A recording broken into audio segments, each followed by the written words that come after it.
नमस्कार दोस्तों, स्वागत है आपका प्रतियोगिता दर्पण में। मैं हूं प्रशांत। आज हम बात करने जा रहे हैं इंडिया स्लोअर वार्मिंग के बारे में।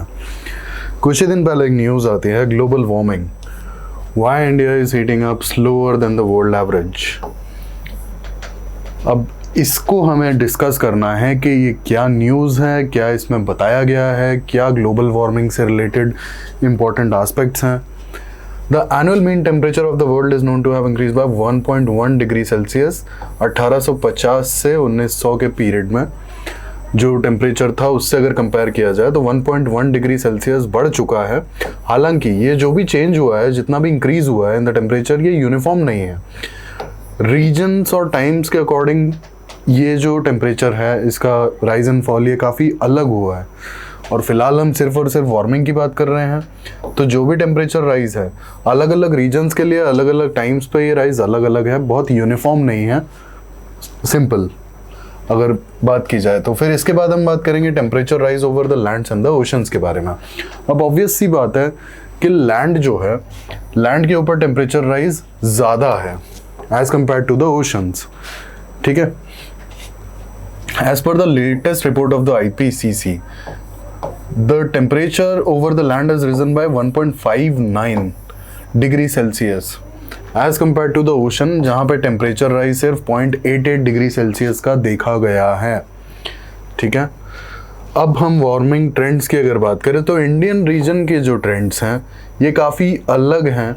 और हमारी मिनिस्ट्री ऑफ अर्थ साइंसेज ने एक रिपोर्ट पब्लिश की थी 2020 में। उसके अकॉर्डिंग इंडिया में जो एनुअल मीन टेम्परेचर है वो सिर्फ 0.7 डिग्री राइज किया है 1900 से लेके अब तक। और अगर आप कंपेयर करेंगे तो ओवरऑल जो ग्लोबल टेम्परेचर है उसका राइज हुआ है 1.1 डिग्री सी। तो आप खुद देख सकते हैं कि ऑब्वियसली इंडिया में टेम्परेचर कम बढ़ा है एज कंपेयर्ड। और यही हमारी न्यूज़ थी कि इंडिया में स्लो राइज या स्लो वार्मिंग क्यों हो रही है। अब 1.59 डिग्री जो है ये लैंड पर राइज हुआ है और 0.88 डिग्री सी ओशन पर राइज हुआ है। और ओवरऑल जो ग्लोबल राइज है वो 1.1 डिग्री सी का है। और अगर इंडिया की रिपोर्ट के हिसाब से देखा जाए तो ये 0.7 डिग्री सेल्सियस है।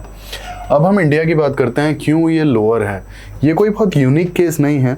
सबसे पहली बात है कि इंडिया, आप भी जानते हैं, ट्रॉपिकल रीजन में, इक्वेटर के पास में कहीं ना कहीं सिचुएटेड है।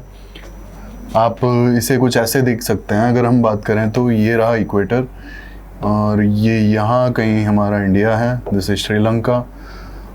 और ये ट्रॉपिक ऑफ कैंसर यहाँ से कहीं से पास होता है। ये है 0 डिग्रीज, ये है 23.5 डिग्रीज नॉर्थ। तो आप देख सकते हैं इक्वेटर में और इंडिया में कोई खासा फ़र्क नहीं है। ट्रॉपिकल रीजन बेसिकली इंडिया का है। अब यहाँ इस रिपोर्ट का कहना ये है कि जो टेम्परेचर राइज है बहुत ही ज़्यादा प्रोमिनेंट कहाँ पर है, ये हायर अल्टीट्यूड्स में है और ये पोलर रीजन्स में है, जहाँ पे बहुत ज़्यादा चेंजेस देखने को मिले हैं। एग्जाम्पल यहाँ पे आर्कटिक का दिया गया है। आर्कटिक रीजन में बहुत ही ज़्यादा, इनफैक्ट अराउंड 2 डिग्री से भी ज़्यादा टेम्परेचर आर्कटिक में इंक्रीज देखने को मिला है। लाइक 2 डिग्री सेल्सियस का राइज अबाउट आर्कटिक में देखने को मिला है। यहाँ आर्कटिक का एग्जाम्पल दिया हुआ है और रिपोर्ट के अकॉर्डिंग हायर अल्टीट्यूड्स और पोलर रीजन में बहुत ही ज़्यादा प्रोमिनेंट है ये। अब हम इसे डिस्कस करेंगे क्यों। दूसरा जो रीज़न है इंडिया में क्यों लोअर वार्मिंग हुई है, एक बहुत ही कॉम्प्लेक्स फिनोमेना होता है। Air as well as like the sea currents, the water currents, heat transfer from the tropics to poles. अब आप सोचिए, जो सर्कुलेशन है एज वेल एज पानी हवा का, I mean air circulation as well as water circulation है, तो ये फेवर में काम कर रहा है ना, क्योंकि इंडिया ऑलरेडी ट्रॉपिकल रीजन में सिचुएटेड है और हीट का जो ट्रांसफ़र हो रहा है ये ट्रॉपिक से पोल्स की तरफ हो रहा है। तो ये एक रीज़न ऑटोमेटिकली होगा या नहीं होगा लोअर वार्मिंग का, और ये ऑटोमेटिकली एक रीज़न होगा कि नहीं पोल्स के हायर वार्मिंग का।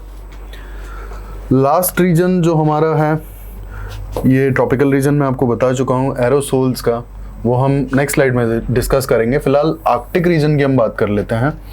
आर्कटिक रीजन जो है क्यों ज़्यादा ग्लोबल वार्मिंग यहाँ देखने को मिल रही है। तो सबसे इम्पॉर्टेंट जो चीज़ है यहाँ पे, पहले देख लेते हैं इसके फैक्ट। यहाँ पे almost 2 degree Celsius pre industrial time से टेम्परेचर बढ़ चुका है। टेम्परेचर जो है प्री इंडस्ट्रियल टाइम से 2 डिग्री हायर है यहाँ पे, 2 डिग्री सेल्सियस। अब इसका सबसे बड़ा जो रीज़न है वो है albedo effect. Albedo effect basically क्या होता है कि जब सनलाइट किसी भी सरफेस पे आती है तो कितनी सनलाइट रिफ्लेक्ट हो पा रही है, दैट्स व्हाट इज एल्बिडो। अब अगर आप आइस का केस देखेंगे, white in colour, white colour majority या फिर maximum of the sunlight is being reflected. जैसे आप लोग देखते होंगे, कई बार आपने सुना भी होगा कि जहाँ पे बहुत ज़्यादा आइस होती है वहाँ सनबर्न्स हो जाते हैं लोगों को, या टैनिंग बहुत इजीली हो जाती है। यही उसका रीज़न है। आँखों में लाइक क्लियरली दिख भी नहीं पाता है। कई बार आपने देखा होगा हायर अल्टीट्यूड्स पे जहाँ ग्लेशियर्स वगैरह में अगर आर्म फोर्सेस पोस्टेड हैं तो वो लोग कई बार सनग्लासेस यूज़ करते हैं, क्योंकि इतनी ज़्यादा लाइट रिफ्लेक्ट हो जाती है आइस की वजह से कि जो भी सनबर्न्स हैं और आंखों से प्रॉपरली ना दिखना बिना सनग्लासेस के, और ये सारे इश्यूज होते हैं। ठीक है, बट जैसा कि हमने लास्ट स्लाइड में डिस्कस किया था, heat transfer tropics to poles. ठीक है, दूसरा कहीं ना कहीं ग्लोबल वार्मिंग का भी इशू है। अब ये दोनों रीजंस जो हैं, इसके कारण से जो भी पोल्स पर ग्लेशियर्स हैं, ग्लेशियर्स ऑटोमेटिकली कम होते जा रहे हैं। और ग्लेशियर्स कम हो रहे हैं, इसका मतलब आइस जो है, आइस कम होती चली जाएगी। आइस कम होगी, अब आपका आता है हार्ड सरफेस यानी कि रॉक। आइस कम होगी तो इसके साथ साथ क्या कम हो जाएगा, रिफ्लेक्टेड सनलाइट जो है ये भी डिक्लाइन करेगी। और अगर आपका हार्ड रॉक या फिर जो भी सॉइल है वो एज कंपेयर्ड ज़्यादा हीट एब्जॉर्ब कर लेगी सन की, तो ऑटोमेटिकली ये एक साइकिल बन जाएगा और ऑटोमेटिकली टेम्परेचर ज़्यादा राइज करेगा। क्योंकि यहाँ टेम्परेचर राइज करेगा फर्स्ट ऑफ ऑल, क्योंकि रॉक या फिर सॉइल ज़्यादा हीट एब्जॉर्ब करेगा, उससे और ज़्यादा जो ग्लेशियर्स हैं वो उसकी मेल्टिंग स्टार्ट हो जाएगी। और जितने ज़्यादा ग्लेशियर्स मेल्ट होंगे उतना ज़्यादा सॉइल या फिर रॉक एक्सपोज होगा और उतना ज़्यादा हीटिंग दोबारा से होगा। तो ये अपने आप में एक साइकिल है, आप समझ सकते हैं। ठीक है, तो ये हमने इसकी बात की कि क्यों बेसिकली पोलर रीजन में एल्बिडो इफेक्ट की वजह से हमने देखा कि किस तरीके से आइस कवर डिक्लाइन होता है, रॉक्स एक्सपोज होते हैं या फिर सॉइल एक्सपोज होती है, वो ज़्यादा हीट एब्जॉर्ब करती है। और इसका एक रिएक्शन ये निकल के आएगा कि ग्लेशियर्स और वहाँ पे जितनी भी आइस प्रेजेंट होंगी आर्कटिक में, आर्कटिक की स्पेशली बात की जा रही है यहाँ पे, तो आर्कटिक में जो भी आइस और होगी वो फिर से और मेल्ट होगी, और जितनी आइस मेल्ट होगी उतना जल्दी वार्मिंग होगा। अब यहाँ पे जो प्रोमिनेंट है इसका हमने रीज़न देख लिया। और ये रिपोर्ट की एक चीज़ और कहना है कि रिपोर्ट में जो फिलहाल स्टडी की जो रिपोर्ट सामने आई है और आईपीसीसी की जो रिपोर्ट सामने आई, पोलर रीजन्स का सब जो टेम्परेचर राइज हुआ है ग्लोबली 1.1 डिग्रीज, इसका बहुत बड़ा पार्ट, बहुत बड़ा कंट्रीब्यूशन पोलर रीजन्स के लाइक टेम्परेचर राइज का भी है। एज इन टेम्परेचर जो है पोलर रीजन में ज़्यादा बढ़ा है as compared to other regions. और जो एवरेज निकल के आया है, एवरेज में पोलर रीजन्स का जो ज़्यादा इंक्रीज है, ज़्यादा राइज है टेम्परेचर का, तो वो इसका कंट्रीब्यूशन बहुत ज़्यादा है। अब एरोसोल्स की बात कर लेते हैं।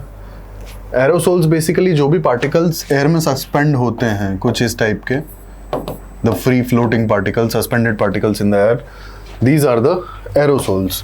एंड ऑब्वियस सी बात है, जब एरोसोल्स या फिर कोई पार्टिकल सस्पेंडेड होंगे एयर में तो वो टेम्परेचर को अफेक्ट करेंगे। कैसे करेंगे, जो भी सनलाइट आएगी या तो ये उसे स्केटर कर देंगे या फिर रिफ्लेक्ट बैक कर देंगे।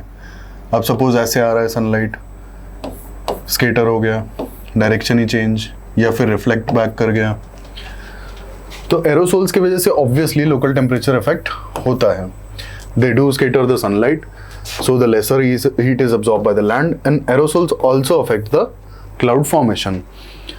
अब इसके बाद इंडियन रीजन की अगर हम बात करें तो अपार्ट फ्रॉम द एरोसोल्स जो कि काफ़ी हाई हैं मैनमेड और नेचुरल रीजन्स की वजह से, यहाँ पे डस्ट और पोल्यूशन भी एक टेम्परेचर को कंट्रोल रखने में हेल्प करता है। अब आप सोच सकते हैं, अगर एयर में बहुत ज़्यादा डस्ट सस्पेंडेड है या फिर बहुत ज़्यादा पोल्यूटेड है, फॉग है, स्मॉग है, तो ऑब्वियस सी बात है कि एक सर्टेन हाइट पर, जैसे आप एग्जांपल के लिए दिल्ली एनसीआर में देखेंगे तो इतना ज़्यादा स्मॉग है कि सनलाइट क्लियरली यहाँ तक पहुँच ही नहीं पाता है।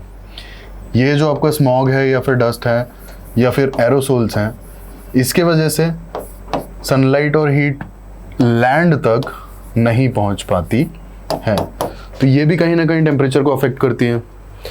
और यही कारण है कि जो रिडक्शन है वार्मिंग का, ये एक तरीके से एरोसोल्स का शायद पॉजिटिव साइड इफेक्ट है। ऐसे ही इंफॉर्मेटिव वीडियोस के लिए हमारे साथ जुड़े रहिए। Thank you, thanks for watching.